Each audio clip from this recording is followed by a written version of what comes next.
¿Qué tal? ¿Cómo están? Bienvenidos a 8 Magazine Ávila. Es nuestro primer programa de diciembre. Hoy ya es 3 de diciembre, es martes, y estamos dispuestos a acompañarles durante un tiempo de sus vidas. Ojalá nos hayan elegido. Hemos preparado un programa para ustedes que esperamos les entretenga, les interese, sea ameno, aprendan también cosas. Bueno, en fin, lo hacemos con mucho cariño y miren, les voy a destacar uno de los asuntos que hoy vamos a tratar. Hablaremos con un escritor, se llama Pedro Chitay, es de Guatemala y viene a hablarnos de su último libro, que tiene aspiraciones a ser una trilogía. Se llama Relámpagos de participación, el secuestro. Además, es un libro autobiográfico, habla de sus ancestros. Pedro Chitay estará con nosotros aquí en plató, pero hay más asuntos. Además, tendremos una sección dedicada a la seguridad con la Guardia Civil. Hoy hablaremos de un taller que la Benemérita realizará con personas con dificultades auditivas para interactuar mejor con ellas.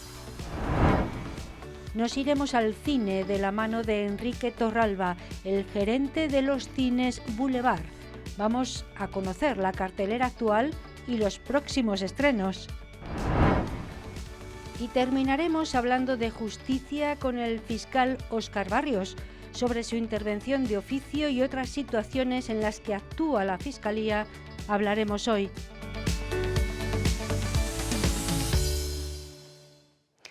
Y empezamos por el principio, porque estamos bien seguros, gracias hoy a la Guardia Civil.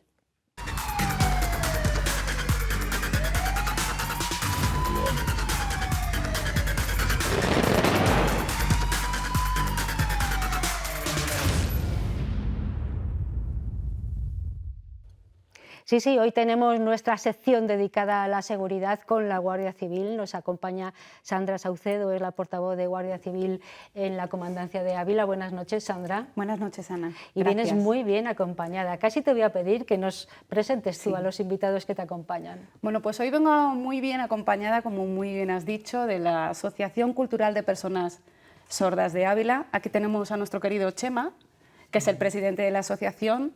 Viene la técnico de la asociación, Miriam. Luego también se encuentra Paula, la intérprete, y también fuera de plató pues está la mujer de Chema, Gema.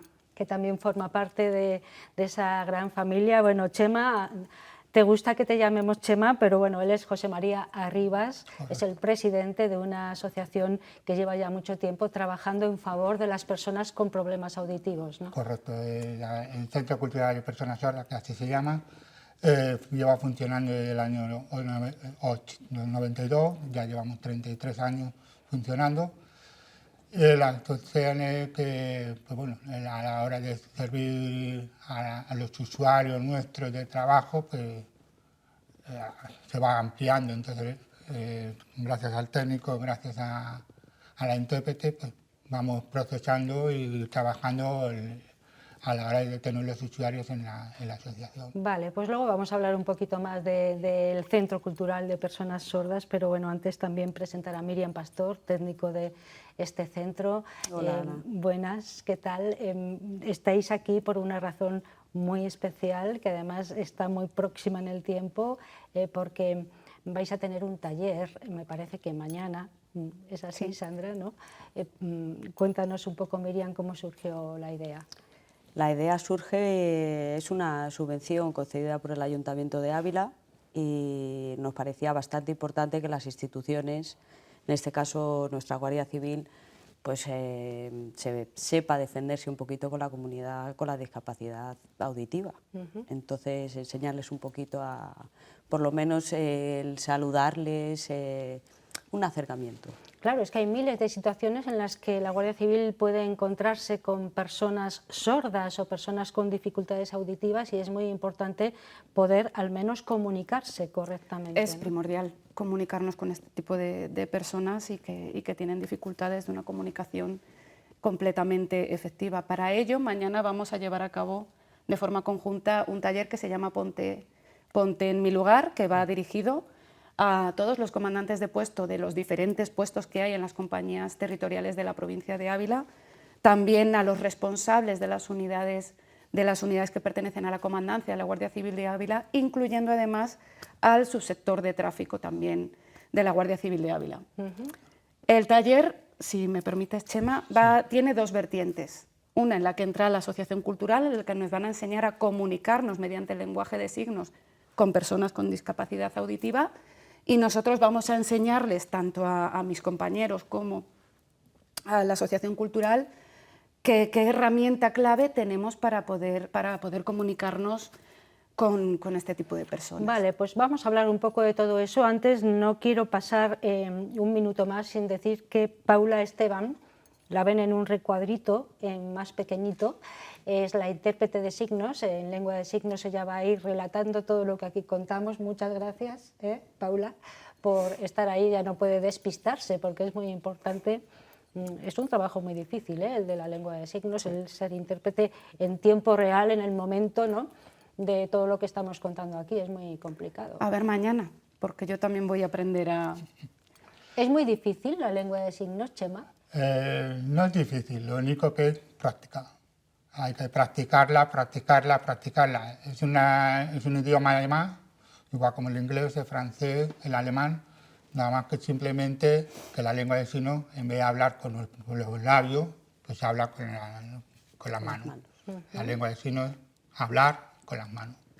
Entonces hay unos significados, hay unos signos. Cada movimiento es un significado del lugar. Yo ahora mismo podría hablar con las manos y a la vez hablarlo, pero me resulta un poco más complejo porque la lengua de signos es muy abreviatura, es muy corta, reducida, a la hora de hacer una frase. Entonces hay que adaptarla a las circunstancias. La historia es que el intérprete, que es la profesional, es la que nos ayuda a comprender las expresiones de los oyentes respecto a las personas sordas. Bueno, ahí está Paula para ayudarnos a todo eso. Sandra, yo creo que es la primera vez, ¿no?, que la Comandancia de la Guardia Civil en Ávila se involucra en un taller de estas características. Cuéntanos. Sí, pues yo creo que aproximadamente fue hace un mes, ¿no, Miriam?, que se pusieron en contacto con la Oficina Periférica de Comunicación, y la verdad que cuando lo escuché a mí me llenó de satisfacción poder proponerle algo así al capitán Luis Ángel Orga y, cómo no, al teniente coronel, porque es que es primordial. Es que cuando una persona con una discapacidad auditiva necesita ayuda nuestra, que nosotros encima que estamos para servir, que estamos para ayudar, ¿cómo le ayudamos si no podemos hablar con ellos? Comunicaros, claro. ¿Cómo nos comunicamos con ellos? Puede ser un accidente de tráfico, cualquier problema que hayan tenido en la calle o en su casa, o incluso haber sido víctimas de un robo o estar involucrados a lo mejor en un proceso. Exacto, es que incluso para el simple hecho de poner una denuncia, se me ocurre el extravío de una documentación, por ejemplo. ¿Cómo hacemos? Pues tenemos herramientas para ello. Entre ellas se encuentra la guía de comunicación con pictogramas, que es una aplicación que tienen los dispositivos móviles y tablets oficiales, que son los de dotación, los de la Guardia Civil, que no es otra cosa que una aplicación que en el momento que tú accedes se te descarga un documento en PDF en el que te ilustra una serie de gráficos o de pictogramas, imágenes, para comenzar a entablar una conversación. Hola, somos la Guardia Civil, le vas señalando una serie de pictogramas. ¿Qué te ha pasado? ¿Necesitas que llamemos a alguien? ¿Qué necesitas? ¿Y esa guía de la comunicación ya está en marcha? ¿Ya es efectiva? Sí. Vale, ¿quieres que veamos un vídeo en el que a lo mejor nos hacemos Me una... parece estupendo. Porque esta guía de la comunicación para personas con todo tipo de dificultades comunicación efectiva. a la hora de tener una comunicación efectiva, no solamente con personas sordas, sino con un amplio espectro. Abarca Claro. a más. ¿Queréis que veamos el vídeo y así Sí. nos hacemos una Me idea? parece Venga, estupendo. vamos a ello. Bueno.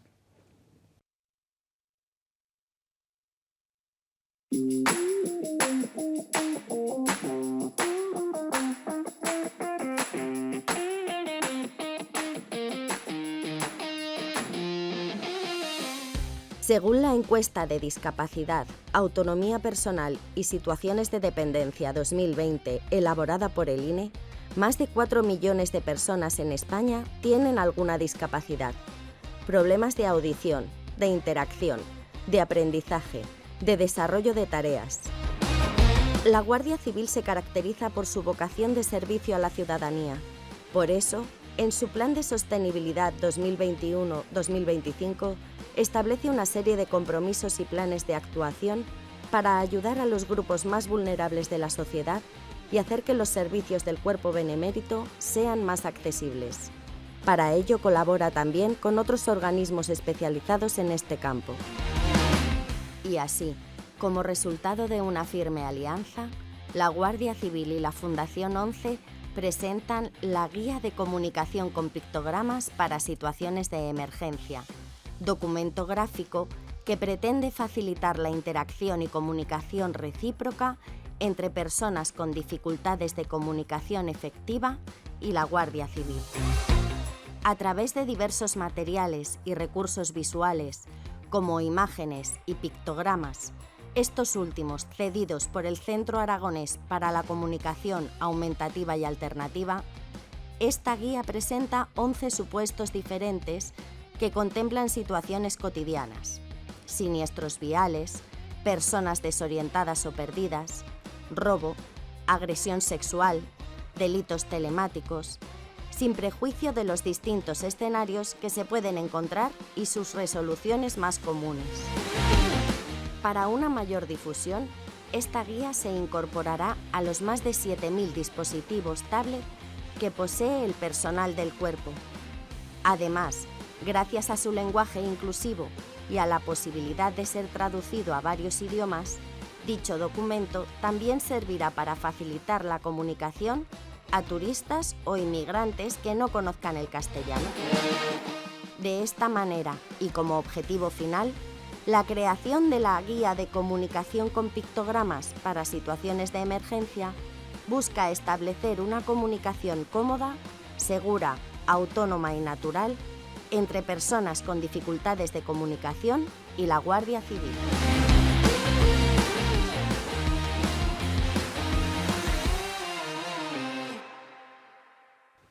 Pues yo creo que queda bastante claro lo que pretende esta guía, que ya está operativa, que tiene la Guardia Civil en su poder para poderse comunicar efectivamente con todos los colectivos, también con aquellos que tienen alguna dificultad auditiva, visual o de otra índole que les impida la comprensión, vamos a decir, normalizada. Exacto. Bueno, pero esto es un paso más y ahí me gustaría, Miriam, que nos contaras cómo habéis diseñado el taller que mañana vais a desarrollar con la Guardia Civil, porque Sandra está dispuesta a aprender lengua de signos, Sí, que es bien difícil. Es difícil, Sí. pero es como dice Chema, es practicar, practicar y practicar. La verdad que se nos ocurrió con las instituciones porque estamos como ahí olvidados. A una persona sorda en un caso de emergencia, si van a su casa, en este caso la Guardia Civil, o les paren con el coche, les podemos chillar lo que quieran. La persona está como aislada. Entonces, igual que si tienen que acudir a urgencias del hospital, no tenemos un servicio 24 horas para que tengan un intérprete y les ayude. Y a raíz de ayudarles un poquito para quitar barreras en la comunicación, pues hablar con las instituciones. En este caso, la verdad que el Cuerpo de la Guardia Civil ha sido muy accesible, están para ayudarnos, efectivamente, como ha dicho Sandra, y así lo están haciendo, y yo creo que es un gran paso para ellos. ¿Y cómo se va a desarrollar el taller? ¿Cómo lo habéis diseñado? No sé.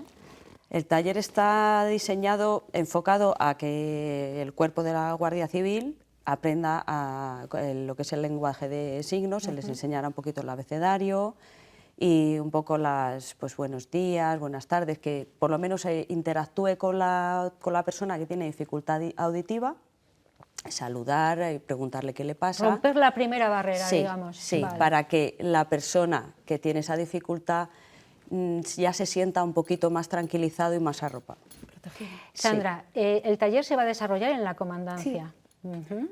Por la mañana, y empezaremos enseñando tanto a la asociación como a los comandantes de puesto y todo el personal que he dicho antes, la guía de comunicación con pictogramas, y luego además en la aplicación móvil Alercops tiene una serie de iconos, entre ellos figura, que yo no sé si Chema lo sabía, que está dirigida para comunicarse directamente, para que nos pueda comunicar en tiempo real lo que le sucede con el icono personas sordas. Ajá. Y es una forma de comunicarse rapidísima. Pero claro, luego dependiendo del lugar en el que te encuentres, la alerta como Alercops es un sistema de alertas para las fuerzas y cuerpos de seguridad del Estado. Si estás en demarcación territorial de Guardia Civil, la alerta la recibe Guardia Civil. Si estás en demarcación territorial de Policía Nacional, la alerta la recibe Policía Nacional. Pero es un sistema de comunicación de alertas rapidísimo, y vamos a enseñar un poco en qué consiste y cómo se puede utilizar. Y luego aprender lengua de signos. Aprender lengua de signos. ¿Quiénes vais a estar desarrollando el taller junto con Pues el Centro capitán, mi jefe, el capitán Luis Ángel Orga, y yo, y luego irá el teniente coronel también, y luego pues los comandantes de puesto, los sargentos jefes de comandantes de puesto, que se dice así. De la provincia. Sí, y luego los responsables de las diferentes unidades que dependen de la comandancia de la Guardia Civil de Ávila, como puede ser Policía Judicial, el Servicio de Protección a la Naturaleza, bueno, de todas las unidades. Bueno, muy interesante lo que estamos conociendo hoy. Se celebra mañana ese taller. Chema, a mí me gustaría que en el minuto que nos queda habláramos un poco del colectivo, del Centro Cultural de Personas Sordas. ¿Cuántas personas forman parte de este colectivo y bueno, cuál es el proyecto inmediato, además de este taller con la Guardia Civil, que me parece esencial, muy importante desde luego, y un gran acierto, he de decir? Bien, el Centro Cultural de Personas Sordas está compuesta por una junta directiva, que somos 4 personas, trabajando para desarrollar el movimiento asociativo, y de ahí tenemos la parte ya técnica e intérprete. 100% no la tenemos aquí en Ávila. Estoy intentando buscar a base de patrocinadores, a base de colaboradores, a base de gente que aporte, para poder contratar a una persona que trabaje con nosotros durante los 365 días al año. Claro, porque con como sus decía vacaciones Miriam, correspondientes, claro. como decía Miriam, son infinitos los momentos en los que quizá debería estar una persona Exactamente. interpretando. Ellos tienen un trabajo anual, por decirlo de una manera, para que la asociación se mueva. No es una cosa que es temporal. No hay que hacer un proyecto, como lo hemos hecho este año, que hemos hecho el taller de Ponte en mi lugar. Aparte de esto, gracias a los organismos como la Guardia Civil, la Policía Nacional, el hospital, que hemos empezado por este proyecto. ¿Y cuántos sois en la asociación? Ahora mismo somos 16. Somos 16. Pero la intención es abrir puertas a todo el mundo y que seamos más. Aquí en Ávila, pues seguramente más de 16 sordos somos. Sí.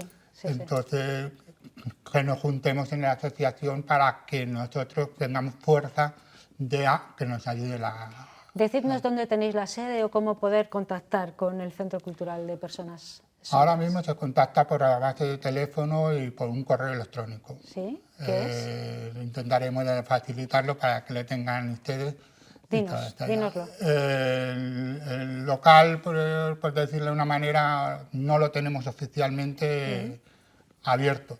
Estamos trabajando, pero lo tenemos que meternos en un local, en una dirección, para que la gente vaya a ese lugar. Vale, ¿y el correo cuál sería, Chema? El correo es ccsavila@fapscl.org.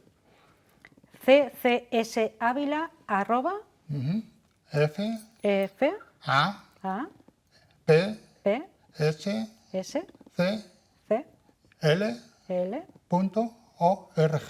Si no me equivoco, técnico. Perfecto, Ah. perfecto. Lo vamos a repetir, 2 Cs, lo tenemos, ¿está correcto? ¿Está correcto según lo veis ahí? Perfecto. ¿Sí? Bueno, Correcto. ahí pueden contactar las personas que crean que puedan ser útiles en el Centro Cultural de Sordos o también recibir servicios de este centro. Nos lo ha estado contando José María Rivas, presidente del Centro Cultural de Sordos en Ávila. Muchas gracias por haber estado aquí. También Miriam Pastor, que es técnico de este centro cultural. Gracias, Miriam. Ana. Y Sandra Saucedo, portavoz de la Guardia Civil en Ávila, que ha venido a contarnos esta maravillosa iniciativa. Me parece muy interesante, Sandra. Es muy interesante. Estoy deseando que se llegue mañana para empezar. Bueno, ya vendréis a contarnos cómo ha ido y todo. La verdad que me ha dado mucha pena que no hubiéramos podido cuadrar que mañana vinierais con nosotros. Ya, me ha dado mucha pena. Pero bueno, habrá más. Estaremos Sí, en habrá contacto más. y habrá más. Habrá De más. momento también hay una guía de la Guardia Civil, que es una guía muy interesante porque intenta romper esas barreras con muchas personas con las que la comunicación no puede ser normalizada. Que la inclusión es responsabilidad de todos. Exacto, sí, así es. Bueno, gracias también a Paula Esteban, la intérprete que ven ustedes en esa ventanita pequeña y que ha estado contando con sus manos todo lo que aquí hemos hablado. Muchísimas gracias. Bueno, que vaya muy bien mañana. Esta es vuestra casa para contar todo lo que queráis. Gracias. Gracias. Vamos a hacer una pausa, la primera para los anuncios, y después hablaremos de literatura con el escritor Pedro Chitay.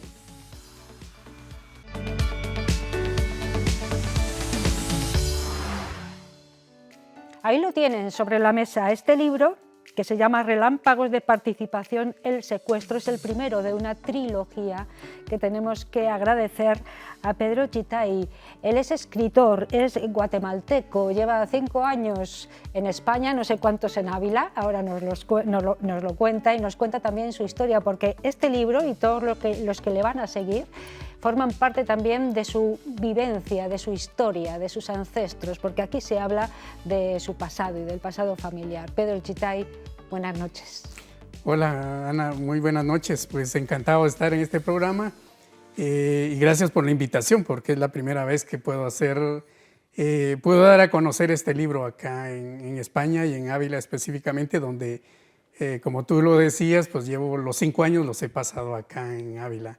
Directamente me vine para acá porque una de mis hermanas se vino desde hace algún tiempo para acá y bueno, dadas las circunstancias del país también tuve que tomar la misma decisión. Es un poco difícil, pero creo que vale la pena un poquito tomar esa decisión y tal vez de enfrentarse a nuevos retos, ¿no? Y aquí tuve la oportunidad de que me motivaran para escribir Me costó un poco tomar la decisión de escribir el primer libro, pero una vez logré ambientarme a esto, pues ya siguió el segundo libro, ahora estoy en el tercero escribiéndolo.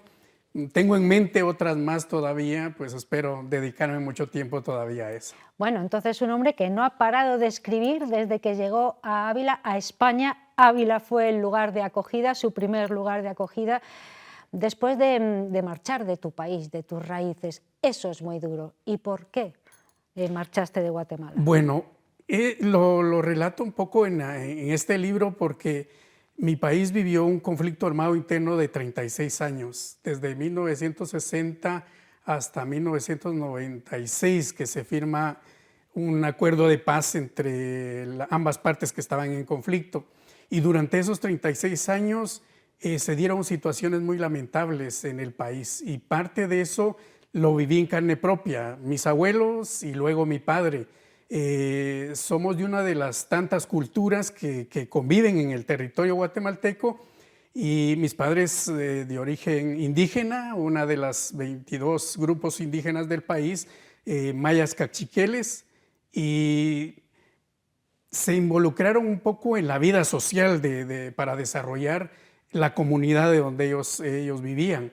Pero este enfrentamiento armado interno que se dio era más ideológico, ¿no? De pensamientos distintos, y aunque no los tuvieras, de todos modos te involucraban en cualquiera de ellas. Entonces relato un poco la vida de primero mis abuelos, luego de mi padre, porque por este involucramiento en la vida política y social logran llegar a la alcaldía municipal de la localidad y pues empiezan a recibir amenazas porque estaban trabajando para que se crearan mejores condiciones para los indígenas de la localidad. Y allá se considera, en el país se considera que el indígena debe de ser mano de obra para las grandes empresas y las fincas. Y tanto mi padre como el movimiento en el que él se involucraba estaban un poco contrarias a eso, ¿no? Ellos trataban de invertirle más a la educación, que la población se educara más. En el territorio de donde provengo, casi el 90% son descendientes indígenas, pero lamentablemente no culminan ni siquiera la primaria. De repente el primer año de primaria y ahí se quedan. Ya. Bueno, tú sí que conseguiste seguir estudiando y una vez aquí en España, pues me imagino que también te has seguido formando y además te has convertido en un escritor muy prolífico, porque ya estás con tu tercera obra, que es la trilogía de la que hablábamos, Pedro. Pero todo esto que me estás contando ha llegado hasta ti, no solamente tus abuelos, tu padre o tus padres, sino que tú mismo eres un refugiado político ahora mismo. Estás en España refugiado, ¿no? Claro, sí. Bueno, comentaba un poco lo del libro porque parte de eso, en el primer libro lo que trato es de dar a conocer a la familia, por eso le llamo Relámpagos de Participación, el secuestro, porque llega cabalmente al secuestro de mi padre. Ahí termina el primer libro. A veces me preguntan por qué Relámpagos de Participación. Bueno, yo a mi padre lo veo como ese relámpago que en un momento determinado de la vida enciende e ilumina a todo un conglomerado. Tanto él como él en las elecciones que se dieron en el año 78, que cabalmente es donde se involucra en la vida política de la comunidad, lo convencen. Para él estaba más trabajando en cooperativas, en grupos sociales, y por su liderazgo lo convencen para que se involucren en la vida política. Y entonces él se involucra y lo convencen para que sea candidato a vicealcalde y ganan las elecciones. Y entonces, por eso es ese relámpago que se vio en ese momento con la toma de posesión y el trabajo que querían hacer por la comunidad. ¿Tu padre vive todavía? No, él fue secuestrado en el 81. Siendo alcalde, primero se llevan al alcalde que estaba en funciones. Cuando secuestran al alcalde, pues mi padre toma posesión de la alcaldía y solo lo dejan que estuviese en ese cargo como 3-4 meses, cuando se dieron 3 intentos de secuestro en la casa de habitación nuestra, ¿no? Y él, previendo todo eso, pues refuerza la casa y no logran, en el primer intento no logran entrar a la casa, y entonces las siguientes noches teníamos que pernoctar en diferentes casas con familiares, con conocidos, hasta que en el tercer intento pues incendian la casa. Y entonces cuando nosotros regresamos en la mañana ya no teníamos nada. Madre y entonces él decide retirarse, dejar todo lo que hacía, y nos trasladamos a la ciudad. Y estando como 3 meses en la ciudad es que lo secuestran. Y entonces, bueno, ya el segundo libro ya parte después de ese secuestro. El segundo libro, que lo tenemos ahí sí. encima de la mesa, ¿lo puedes enseñar a esa cámara? Sí, este es el segundo libro. Este ya le sigo dando el mismo nombre, Relámpagos de Participación, solo que en este le coloco la búsqueda. La búsqueda, porque vale. es lo que nos lleva el segundo libro a todo ese proceso que nos llevó con mis hermanos y mi madre a ir a dependencias del Estado, porque teníamos seguridad que el mismo Estado, el gobierno se había involucrado en el secuestro de él. Pedro, ¿cuándo has empezado a escribir lo que será una trilogía? De momento son dos libros, hay un tercero en el que estás trabajando. ¿Empezaste a escribirlo ya aquí, en España, sí, en Ávila? Yo vine... ¿Y qué sentimientos te mueve eso? Porque te tiene que mover mucho. Claro. Claro. Bueno, yo vine a finales del 2019, en noviembre del 2019 a España, y casi a finales del 2020 empiezo a tener, pues ya había escrito algo, pero no me atrevía. Y hablando con algunos conocidos, pues me motivaron a hacerlo. Y entonces ya a finales del 2020 ya empiezo a hacer la redacción, empiezo a darle los títulos y todo. Y y ya en el 2021 ya lo tengo. Y en el 2022, que es cuando ya logro contactar a la editorial para que me... Es lo que te iba a preguntar, ¿qué editorial es y dónde podemos encontrar estos dos ejemplares? Recordemos, Relámpagos de participación, el secuestro, y Relámpagos de participación, la búsqueda. Son dos de los tres que van a componer esta saga. Sí, así ¿no? es. ¿Dónde están? La editorial se llama Mundo Libre Libros, está en Villanueva de Ávila, aquí cabalmente en Ávila. Tenemos pendiente todavía hacer la presentación formal con la editorial, estamos pensando en febrero, y bueno, ahí en la página de esta editorial pueden encontrar ambos textos. También lo que me han comentado, bueno, ya he visto también en el internet que ya está disponible en Latinoamérica y en México, me parece, y sí, ya me han llamado algunos conocidos que tengo en algunos de estos países que me han preguntado si realmente yo escribí eso, y les he comentado que sí, es una gran satisfacción porque, bueno, esto me sirve de terapia porque, que es lo que ahora estoy relatando en el tercer libro, nosotros como no hay justicia en el país, difícilmente nos pueden hacer caso. De hecho, cuando buscamos justicia con mi madre, nos lo negaban, ¿sí? Nos decían que no, que buscáramos. Incluso llegaron a decirnos en algún momento de que viésemos si no mi padre se había largado con otra mujer a otro país. Algo ridículo, ¿no? Pero se inventaban cualquier cosa con tal de que nosotros... Pero nos empezaron también a amenazar. Y entonces dejamos de buscarlo. Y bueno, y también le hicimos una promesa a mi madre que mientras ella viviera no nos íbamos a meter en nada de esto porque podíamos. De hecho, mi hermano mayor, que acaba de fallecer en febrero, él después de que seguimos buscándolo, empezó a recibir amenazas. Desapareció durante 5 años, no sabíamos nada de él. Incluso mi madre pensó que también lo habían secuestrado, pero afortunadamente no. Él se estuvo refugiando en diferentes lugares y hasta que pues se apareció a la casa, pues fue una alegría para nosotros. El ¿no? hecho de que a uno lo secuestren, como me dices, me has hablado de tu padre, ¿eso quiere decir que desaparece? Exactamente, nosotros lo hemos buscado desde el 81 hasta acá, y como por lo que decía, no hay justicia en el país, y entonces nos animamos. Mis hermanos no se querían meter a eso, y entonces unos abogados en el país me indicaron de que podíamos llevar a una corte internacional el caso. Y entonces les pedí a mis hermanos que me dieran una representación para poder hacer este proceso, y empezamos en el 2004 a llevar el caso a la Comisión Interamericana de Derechos Humanos en Washington, pero también el Estado se opuso y empezó a poner un montón de argumentos para que no lo hiciésemos. Empecé a recibir amenazas y todo, pero decidí seguir adelante. Y cuando probamos los hechos, porque algo curioso dentro de todo esto es que toda la obra que habían hecho en el periodo que habían sido autoridades de la comunidad, habían borrado toda evidencia. Se colocaban plaquetas, las mandaron a quitar. Incluso quemaron una parte del ayuntamiento o la municipalidad donde estaban los registros de que ellos habían sido autoridades. No aparecía nada. Y ese era el argumento del Estado para decir de que nosotros no teníamos derecho a pedir nada porque no había ningún... Cuando me dices, Pedro, que he recibido amenazas, ¿son amenazas de qué tipo? Bueno, nosotros lo vinculamos más tal vez al daño físico a nosotros, ¿no? Vale.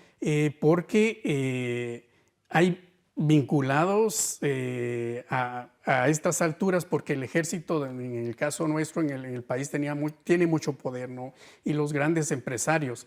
Y entonces, cuando nosotros empezamos a hacer la investigación y para evidenciar en una corte internacional, y también se reforzó porque Naciones Unidas creó en el país una instancia que hizo ese tipo de verificación de investigaciones. Resulta que en el país hubieron 200,000 muertes y más de 45,000 desaparecidos.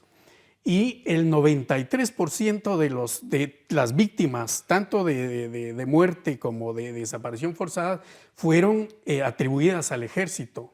Un 4% a la guerrilla y un 3% que hasta el momento no se sabe.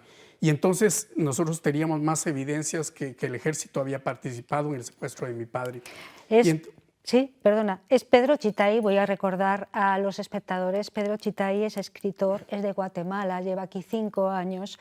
Viene a presentarnos 2 de los 3 libros que van a componer un gran trabajo de memoria, yo creo, ¿no? Porque es la memoria de tu familia, de tu país, de tus vecinos, de la gente, ¿no? Relámpagos de participación en el secuestro es el número 1, lo tenemos así en alto sobre la mesa, y Relámpagos de participación en la búsqueda es el número 2 de esta trilogía que ha venido hoy a presentarnos. Recuerdo que está en Mundo Libre Libros, es una pequeña editorial pero muy interesante que está en Villanueva, ¿verdad? Aquí sí, en la provincia de Ávila. Y bueno, el tercer libro, ¿cómo se va a llamar o a subtitular? No sé si mantendrás el Relámpagos. ¿Sí? ¿Sí? Así es, así es. Vale. Bueno, todavía no le tengo el apellido porque estoy viendo, porque es esta parte que ahora estaba relatando de ya cómo llevamos el caso a nivel internacional, y afortunadamente en el 2010 logramos que se condenara al Estado guatemalteco. Y bueno, se dieron digamos, sanciones hacia el país, que no gustó al gobierno porque obviamente era el primer caso indígena llevado a un tribunal internacional. Y lo más curioso, y porque después salieron algunos reportajes en medios de comunicación en el país que se admiraban porque, o sea, no tenemos recursos económicos para demandar a un Estado en una instancia internacional, pero tuvimos el suficiente valor como para poder hacerlo. Y poco a poco empezamos a conseguir algunos apoyos y apoyos personales para poder llevar este caso y que llegara a ser. Pero el problema posterior, y que fue lo que derivó ya mi salida del país, es llevar ya a la práctica en el país esa condena. Empezaron a cumplir, el Estado empezó a cumplir con un resarcimiento económico. Logramos que la escuela de la comunidad donde mi padre es originario lleve el nombre de él. En el ayuntamiento, en la comunidad, pusieron una plaqueta, hicieron varias actividades, pero lo más importante para nosotros no era tanto eso, sino lograr justicia, encontrar a los responsables, tanto materiales como intelectuales, de esta desaparición forzada. Eso es lo que empezó digamos, como nosotros empezamos a insistir en que se diera eso. La búsqueda de sus restos, porque no tenemos nada, no encontramos el cuerpo de él. La búsqueda de verdad y justicia. También un poco el tema de salud psicológica y salud como tal, ¿no? Y que no ha podido. Emocional, claro. Sí. Y entonces... Sí, perdona. Nos queda nada, medio minuto, Pedro, sí. Sí, entonces al final pues esto me sirve de terapia como sí. Para que... Bueno, me decías que llevas aquí 5 años, 5 años todavía es poco para intentar asentar toda una vida, ¿no?, en este territorio, pero no sé si te sientes cómodo. Ahora mismo Pedro Chitay es refugiado político, está en España, en Ávila, desde que llegó a España desde hace 5 años. ¿Te sientes cómodo? ¿Estás a salvo? Claro, no, sí. De verdad que sí, porque, digamos, en mi país uno tenía que estar viendo a todos lados. Incluso los últimos meses lo viví un poquito difícil porque era perseguido por vehículos por cualquier lugar que fuese, y entonces aquí ya no, aquí puedo estar a cualquier hora en la calle y tener esa libertad es una gran garantía, ¿no? Y se ha dedicado a escribir, que es, pues como él decía, una gran terapia, y además es desde luego un ejercicio que nos sirve a todos, porque es la memoria viva de la historia de Pedro Chitay y su familia. Mundo Libre Libros, y en las plataformas también pueden encontrar Relámpagos de participación en el secuestro y Relámpagos de participación en la búsqueda. Son 2 de los 3 libros que forman esta trilogía. Pedro, muchísimas gracias, muy agradecida por haber venido aquí a contarnos esta historia. Esta es tu casa. Cuando tengas el tercero, bueno, pues cuéntalo, ¿vale? Claro, por aquí me tendrán. Muchas gracias. Muchas gracias. Y feliz noche, gracias. Gracias. Bueno, a ustedes les vamos a pedir que no se muevan mucho de los asientos, pueden levantarse un poquito. Tenemos anuncios, publicidad, y después nos vamos al cine.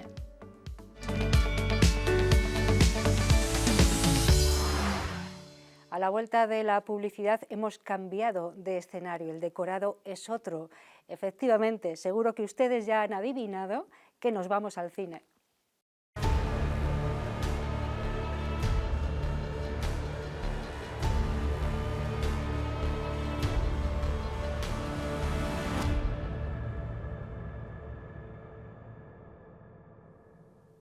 De hecho, en el cine estamos en la sala más grande de los cines Boulevard. Enrique Torralba, que es el gerente de estas salas de cine, nos acompaña como es habitual. ¿Qué tal? Buenas noches, Enrique. Hola, buenas noches, Ana, ¿qué tal? Aquí siempre bien. Sí, aquí se está a gustito. Nosotros muy bien, bien muy a gusto. Bien de historias. Y encantados además de ver cine, de que nos cuentes cosas, de lo que tenemos ahora mismo en la programación y de lo que vamos a tener. Claro. Muy bien, pues nada, cuando quieras empezamos. Empezamos. Pues, ¿qué tenemos en la programación que hemos estrenado el viernes? Pues el viernes se estrenaron 2 películas, una infantil, Bayana, otra para género más adulto.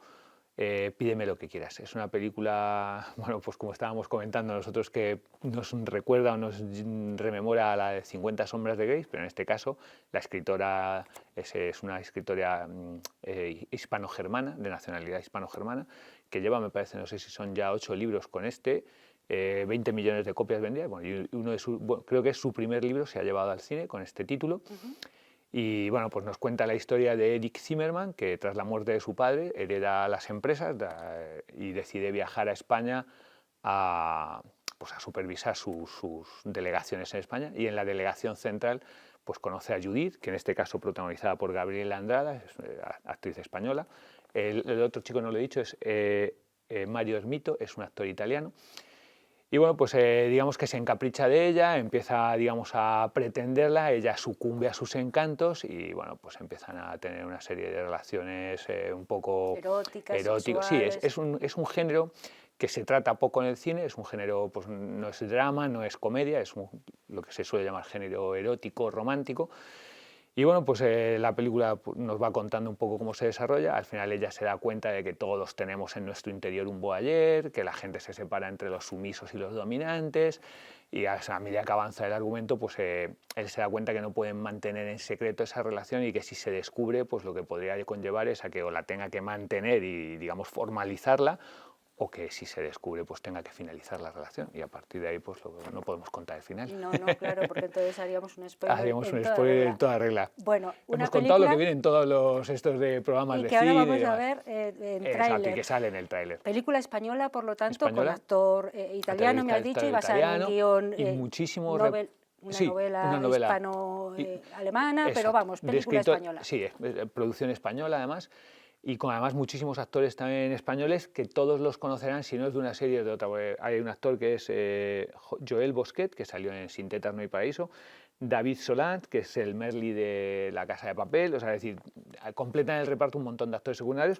A mí me gusta mucho Paco Tous, que también sale en la película, no sé si trabaja en la empresa, no sé si es secretario de ella o algo así. Bueno, el caso es que tiene un reparto muy bueno. Y yo creo que la película está muy bien, está funcionando muy bien, ya que hemos dicho que está estrenada desde el viernes pasado y el fin de semana ha hecho bastante gente. La tenemos a 4 sesiones, recordárselo al público, aunque también hay que recordar que esta semana, como es fiesta el viernes, no cambia la cartelera el viernes, cambia un día antes, se adelanta, que estén pendientes, como siempre decimos, de la app, de la web nuestra, para un poco los horarios, que esta semana cambian un poco distinto. Que pueden variar. ¿Te parece que veamos un tráiler de Pídeme lo que quieras? Pídeme así vemos una pequeña dosis de esta película. Hola, currito.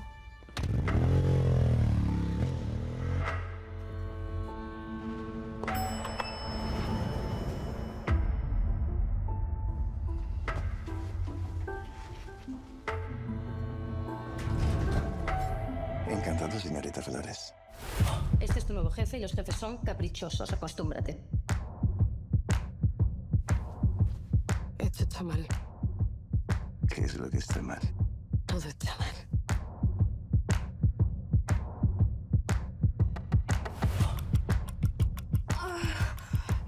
Puse el domicilio. Qué bien lo montáis los de la clase alta. Solo tienes algo oscuro. Judith, ¿me estás escuchando? Sí. ¿Quieres jugar?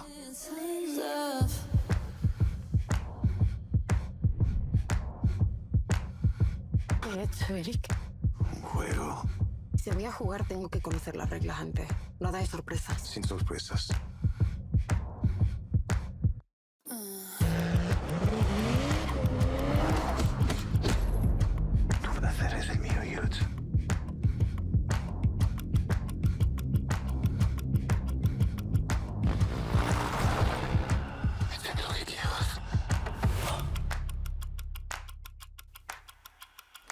Pídeme lo que quieras, nos hacemos una idea. Género erótico, me imagino que tiene una calificación para mayores de... 16, es una calificación alta, o sea, es decir, pensemos que solo está por encima de la de 18 años y luego ya las de salas X, que no es el caso, por supuesto. Es una película comercial, en salas comerciales, pero no es recomendada para menores de 16 años. Vale, la tienen en 4 pases, vean ustedes los horarios, que esta semana puede cambiar todo porque es una semana un poco rara. Un poco atípica, sí. Vale. Siempre que hay fiestas, festivos, puentes, navidades, en Semana Santa, pues preferimos incidir en que lo revisen, lo miren, que no miren nunca en la web o en la app un miércoles si tienen intención de venir el viernes, porque el viernes se van a encontrar con otros horarios distintos, Vale. que lo miren el mismo día. También tenemos en cartelera aquí en los cines Boulevard otra película, Vaiana, también se estrenó me parece ¿Se este estrena el viernes también? ¿Hablamos de ella? Sí, por supuesto. Pues nada, una película pues, de animación, infantil, segunda parte, viene precedida de su primera película, fue en el 2016, con una recaudación brutal, gustó muchísimo y ya no solo a nivel comercial, sino que también estuvo nominada a 2 premios Oscar, con lo cual era una película de calidad.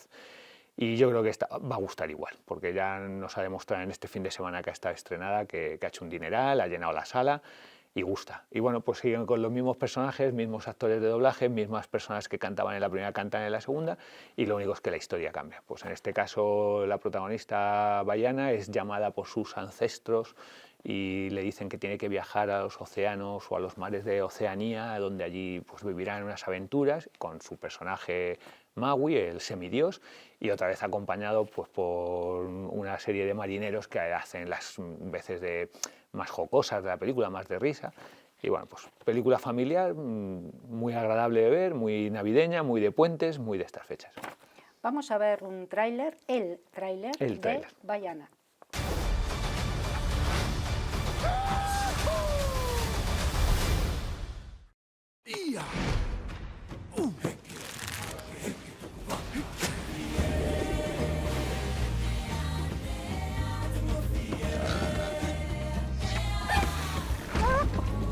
El destino está escrito en nuestra piel.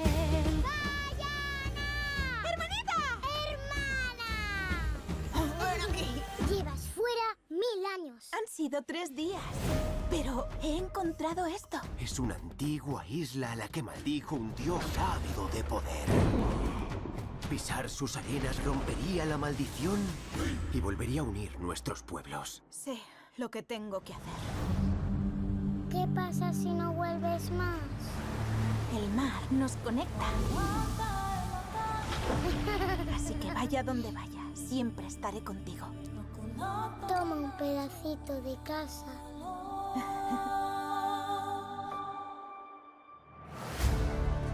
Busco tripulación. ¡Guay! ¡Un granjero en el mar! ¡Toma! ¡Me voy con Vaiana! ¿Qué pasa, Rizos? ¿Maui? ¡Márcate un yuju!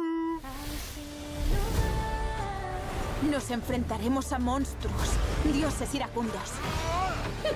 Y caca. ¡Halcón gigante! ¡Vaya caras! Una humana nunca romperá mi maldición. Echo de menos al monstruo de lava. ¡Vamos allá! Si intentas volver a conectar los pueblos, te destruirá. Esto es más importante que los ancestros. Más que nosotros. Todo el océano está de nuestro lado. Preparaos para cambiar el ritmo. ¡Que esto es serio! ¿Es que te distraigo?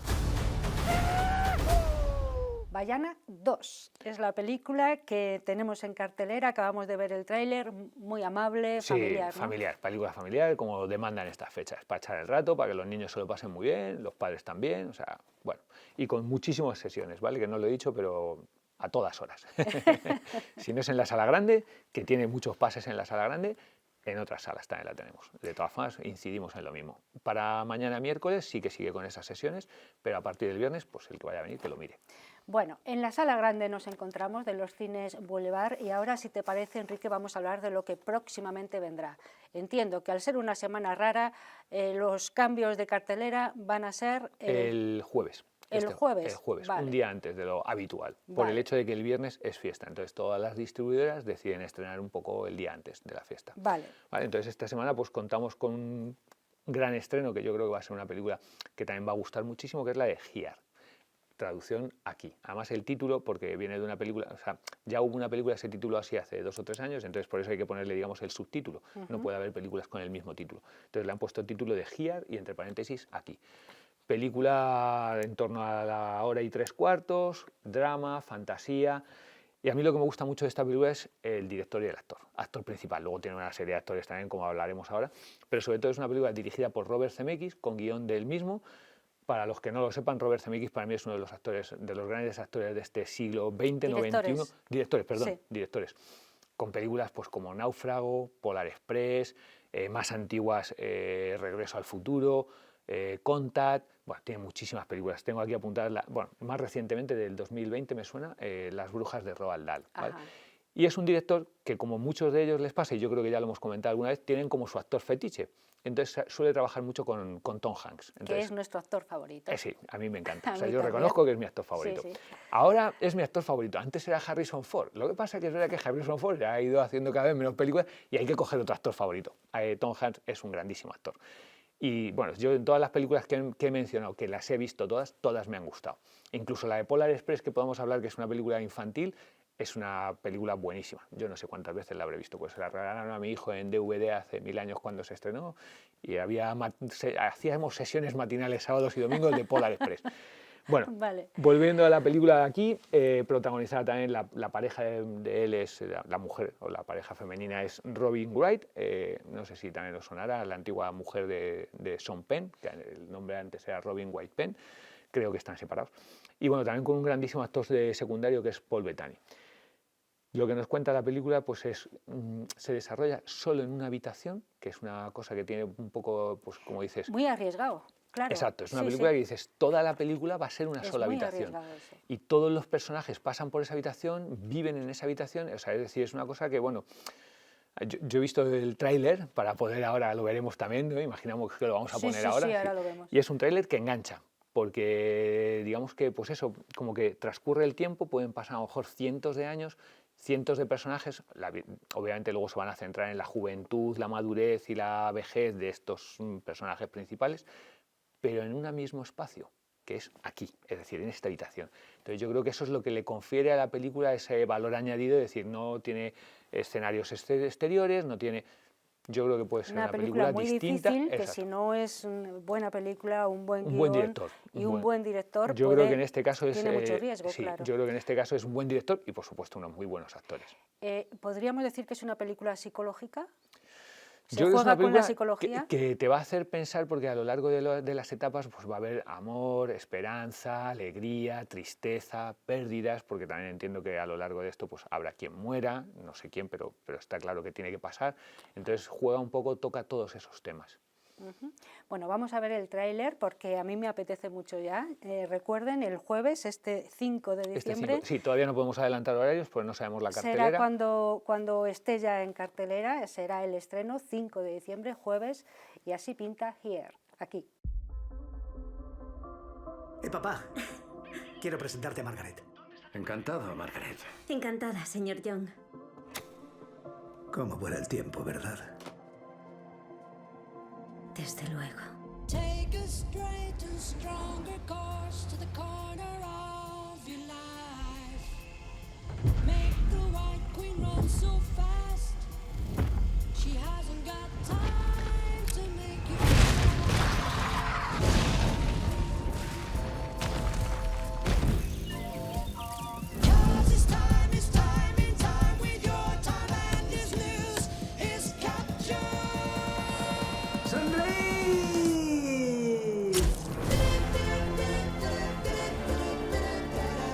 Justo aquí es donde queremos estar.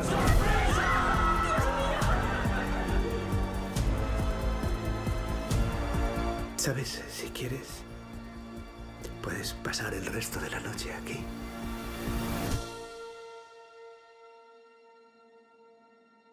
Podría pasar el resto de mi vida aquí. It's time with your time and this news is captured.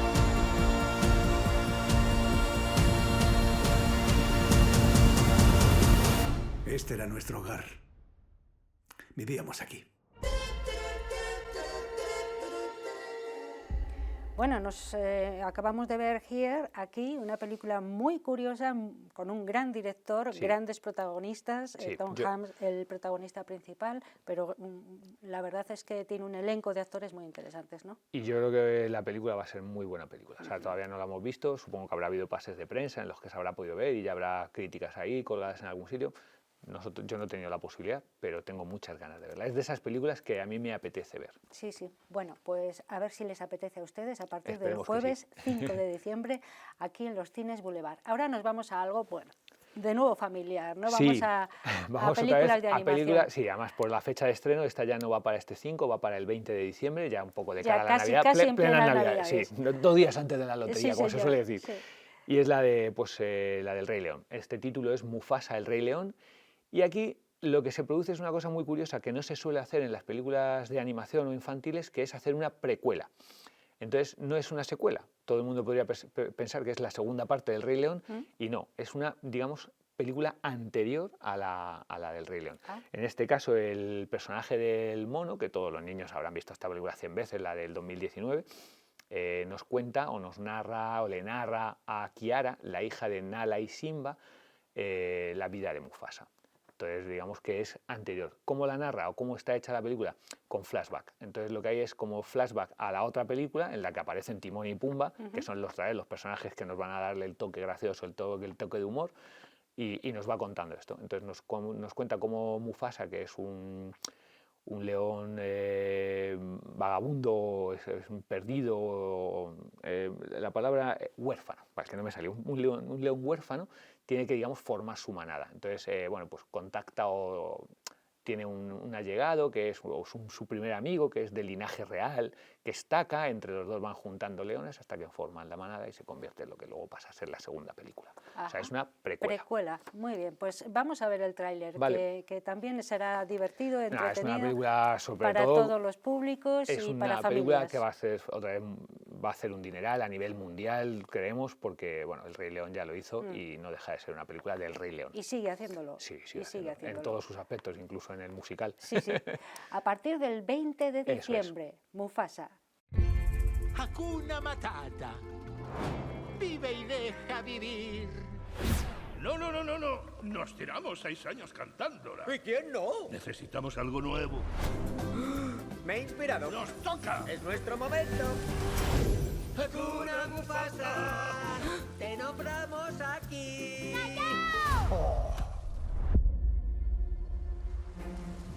Ven, te contaré una historia. La historia de un destino que cambiaría nuestras vidas para siempre. Hola, soy Taka. ¿Cómo te llamas? Mufasa. Siempre he querido un hermano. Taka, eres el futuro rey. No debes relacionarte con leones abandonados. No me han abandonado, solo estoy perdido. Existe un reino más allá del horizonte. Encontrad vuestro lugar en el ciclo de la vida. 2 leones no son una manada. Encontraremos a otros que nos ayuden. ¿Rafiki o Kiara? ¡Chicos! Este es Zazu, no os lo comáis. Genial. Otro inadaptado perdido que no podemos comernos. Todo lo que baña la luz me pertenece. ¡Ya vienen! ¿Qué hago yo corriendo? Debemos luchar unidos. Me robaste mi destino. Mufasa, este es tu momento.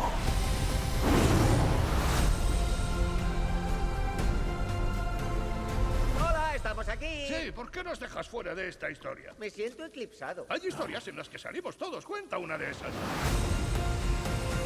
Mufasa, el Rey León, un avance de lo que será ya casi la cartelera de Navidad. Eso es. Y como vamos a tener muchos cambios, muchas fiestas, pues también el Cine Club, que es algo de lo que deberíamos hablar, cambiará, ¿no? Eso, Cuéntanos. sí, queríamos que no se nos pasara el comentarlo. Bueno, pues simplemente como todos los adeptos ya a nuestro cineclub, que todos los lunes en 2 sesiones metemos muchísima gente, pues comentarles que los próximos lunes habrá días que no haya cineclub, entonces les emplazo a el 13 de diciembre, el 16 de diciembre, Emilia Pérez, y luego ya saltaríamos al 13 de enero. ¿Vale? Entonces, eso, que sepan que durante las vacaciones de Navidad no tenemos, que el lunes que viene, por ser festivo, por ser, ser puente, también lo suspendemos. Y entonces hemos tenido ayer lunes y ya tenemos el siguiente, el del 16 de diciembre, Emilia Pérez, y el del 13 de enero, Partenope. Vale, o sea que el Cineclub hace vacaciones navideñas. Eso es. Vamos a ir siempre un poco con el calendario escolar. Vale, muy bien. Bueno, pues como siempre ha sido un placer estar aquí en el cine porque se está muy a gustito, hemos conocido lo que tenemos y lo que vamos a tener y sobre todo estamos con Enrique Torralba, que es siempre un amor. Muchas gracias. Gracias por hacernos sentir tan a gusto y por abrir las puertas de tu casa, muy bien. Enrique. A vosotros por venir. Hasta la próxima. Hasta la próxima, que nos veremos ya en enero. En enero, y hablaremos de lo que nos traerá la gran pantalla. Sí, en enero además ya habrá estrenos, como comentábamos antes, ya de cara a los Oscars. Muy bien. Gracias, Enrique. Gracias a vosotros. A ustedes les decimos que también gracias por haber seguido tan atentos este ratito de cine, pero no se vayan, todavía tenemos alguna cosa más.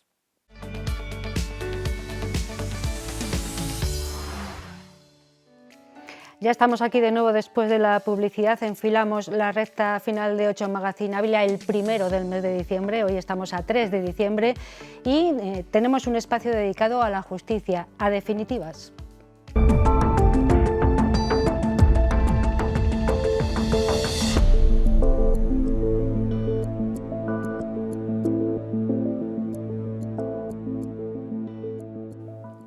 Como es habitual, una vez al mes hemos recuperado esta temporada, este espacio con Óscar Barrios, que es fiscal y nos acompaña. Buenas noches, Óscar. Hola, buenas noches, Ana. Gracias por estar con nosotros y por hablar de justicia y hacérnoslo entender. Eso espero. Sí, yo creo que lo vamos consiguiendo, lo vas consiguiendo fundamentalmente.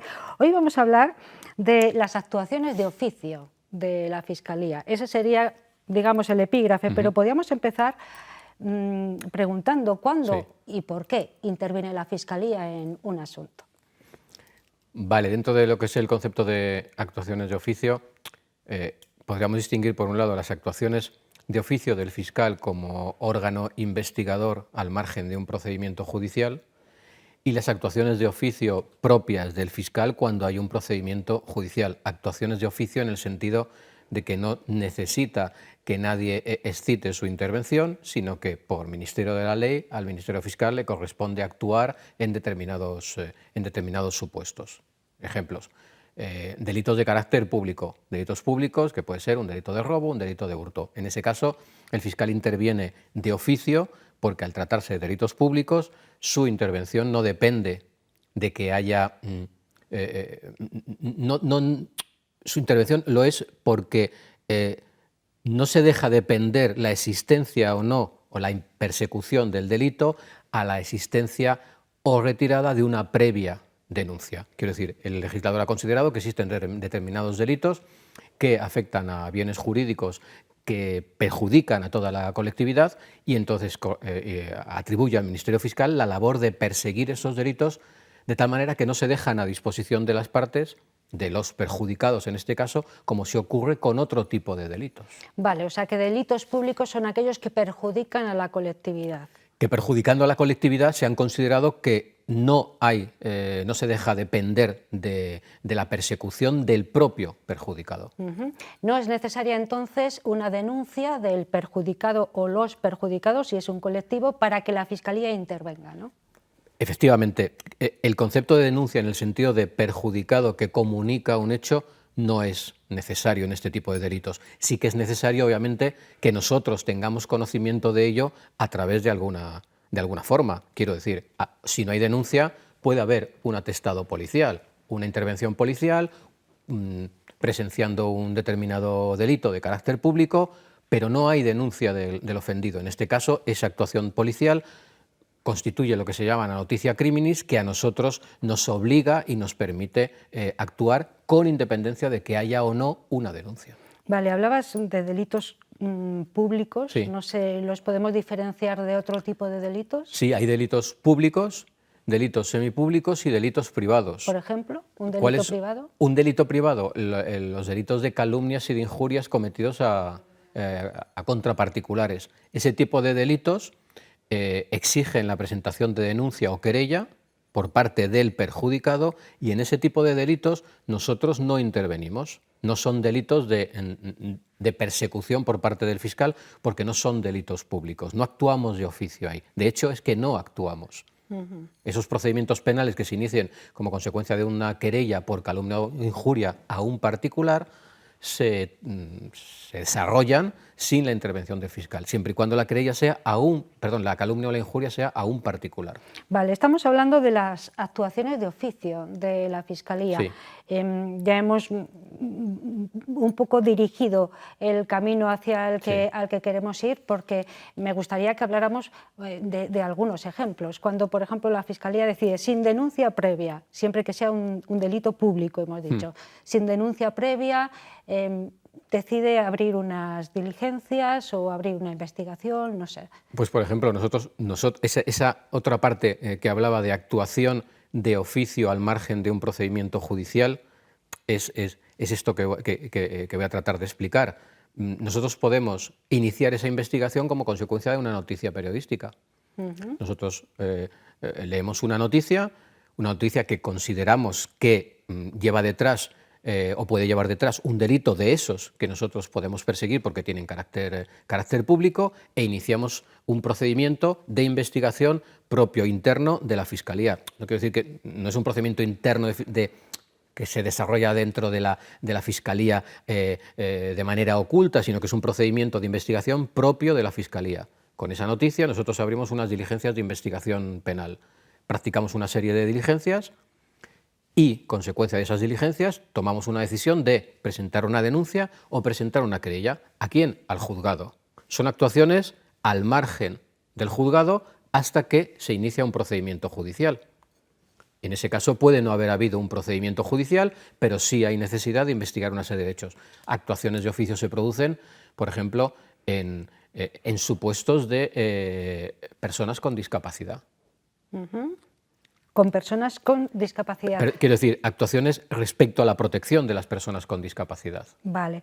¿Qué diferencia puede haber? Porque estamos hablando de ilícitos penales, sí, pero también hay ilícitos civiles en los que también puede intervenir de oficio la Fiscalía, ¿o no? Sí, Vale. No es que sean muy abundantes, pero sí hay supuestos de ilícitos civiles, que son ilícitos civiles, son hechos contrarios a la ley sancionados en el ámbito civil. Por ejemplo. Por ejemplo, una actuación no es muy habitual, pero es posible, realizada por parte de la Fiscalía, está regulada en la Ley de Enjuiciamiento Civil, una acción de cesación para exigir, por ejemplo, que determinadas condiciones abusivas en el ámbito de los contratos se eliminen porque se consideran que son perjudiciales para una colectividad. En esos casos, el Ministerio Fiscal puede plantear una demanda civil, estamos en el ámbito civil, porque se entiende que con ese tipo de cláusulas abusivas tienen que reunir una serie de características y afectar a un determinado grupo de personas de carácter vulnerable, afectar a bienes de primera necesidad, bienes de uso común pero esenciales. En ese caso, el Ministerio Fiscal puede demandar la eliminación de esas cláusulas. Y en el ámbito, por ejemplo, del consumo también, entiendo, ¿no? Sí, Claro. sí, estamos hablando de eso, de ámbito de consumo, de contratos de lo que se llama de condiciones generales de la contratación, contratos de comercio al margen de los establecimientos. Es supuestos muy variados, pero bueno, no tan habituales, no es una labor tan conocida. Todo ese procedimiento posterior a que el fiscal ha decidido actuar de oficio puede dilatarse en el tiempo X, pero ¿termina en juicio o no necesariamente? Bueno, distinguiendo los dos planos, el plano civil y el plano penal, pero bueno, centrándonos en el plano penal, sí, se inicia una investigación, se inicia un procedimiento judicial que se ha podido iniciar por una denuncia que inicia el procedimiento judicial o una actuación previa del fiscal al margen de ese procedimiento. Se inicia el procedimiento y ese procedimiento, que continúa, como tú dices, a lo largo del tiempo, puede concluir con un juicio o no. Ajá. Las formas de terminación de los procedimientos no solo es terminar con una sentencia, se puede concluir de manera previa, bien de manera definitiva o bien de manera provisional, a través de lo que se denomina los supuestos de sobreseimiento o archivo del procedimiento de carácter provisional o de carácter definitivo en función de determinadas circunstancias. Por ejemplo, un archivo definitivo que daría lugar a un posible sobreseimiento libre? Pues cuando lo que se está realizando una labor de investigación, pero se concluye que lo que se está investigando no es un delito, es, por ejemplo, un ilícito civil. En ese caso, el procedimiento penal se archiva definitivamente porque no tiene sentido continuar un procedimiento penal persiguiendo algo que no tiene las connotaciones de un delito. Entonces, un asunto se archiva cuando lo considera el fiscal o no necesariamente. Lo considera el fiscal porque lo pide y lo decide el juez, que es quien dirige el procedimiento, siempre y cuando no existan otras partes. Quiero decir, en los procedimientos en los que solo como parte puede intervenir el Ministerio Fiscal y en el caso de un procedimiento penal la defensa del acusado, si el Ministerio Fiscal considera que el procedimiento debe de archivarse, el procedimiento se va a archivar. ¿Por qué? Porque no existe ningún interés por parte de la defensa de esa persona en que el procedimiento continúe y porque no hay otra parte que puede ser, por ejemplo, una acusación particular que puede intervenir en el procedimiento y mantener una postura contraria a la que puede mantener el Ministerio Fiscal o una acusación popular. Pero siempre el archivo lo solicita la Fiscalía. O lo puede solicitar el propio, en el caso de un procedimiento penal, la defensa del acusado. Vale, hemos hablado con Óscar Barrios, que es fiscal, hemos hablado de los casos en los que la Fiscalía actúa de oficio. ¿Son abundantes o no suelen serlo? Sí, las diligencias de investigación penal son abundantes y más aún son las diligencias, llamémosla, de investigación civil en supuestos de personas con discapacidad. Son el gran número de las actuaciones civiles al margen de procedimientos matrimoniales se centran en procedimientos de discapacidad en los que la actuación es prácticamente de oficio por parte del fiscal una vez que ha tenido conocimiento de una situación que merezca esa protección, claro. Óscar Barrios, fiscal, gracias por habernos acompañado aquí en 8 Magazine Ávila. Después tenemos vacaciones navideñas, ya a la vuelta con el nuevo año seguiremos hablando de justicia. Desde luego. ¿Te parece? Sí, sí. Muchísimas gracias. Gracias a ti, Ana. Así despedimos hoy nuestro 8 Magazine Ávila, el primero del mes de diciembre. Mañana tenemos otra cita, mañana 4 de diciembre, serán otros asuntos y esperamos tenerles a ustedes como compañía. Ojalá nos elijan. Hasta entonces, cuídense mucho y sean todos lo felices que puedan. Adiós.